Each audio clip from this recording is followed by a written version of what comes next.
શું નસવાડીમાં જીવતા તો ઠીક, પણ હવે મર્યા પછી પણ શાંતિ નથી? અશ્વિની નદી કિનારે આવેલા સ્મશાન ઘાટનો રસ્તો એક ભંગારના વેપારીએ ગેરકાયદેસર રીતે દબાવી દીધો છે. આક્ષેપ સીધો છે કે રસ્તા પર તૂટેલા કાચ અને ખીલીઓ નાખી દેવામાં આવી છે, જેના કારણે મૃતદેહ લઈને નીકળતા લોકોના પગ લોહી લુહાણ થઈ રહ્યા છે. મૌખિક રજૂઆતો છતાં વેપારીની દાદાગીરી ઘટતી નથી અને તંત્ર માત્ર તમાશો જોઈ રહ્યું છે.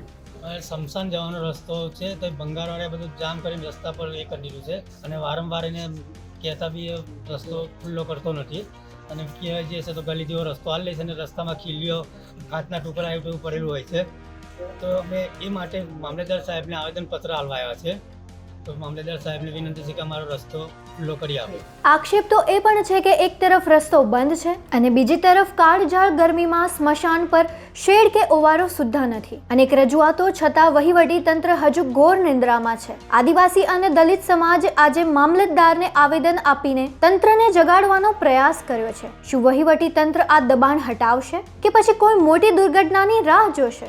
જનતા પૂછી રહી છે કે મૃતકની ગરિમા જાળવવાની જવાબદારી કોની? જો સ્મશાનનો રસ્તો પણ સુરક્ષિત ન હોય તો તંત્રની કામગીરી પર મોટો સવાલ છે. જોતા રહો ગુજરાત વંદન. ધન્યવાદ.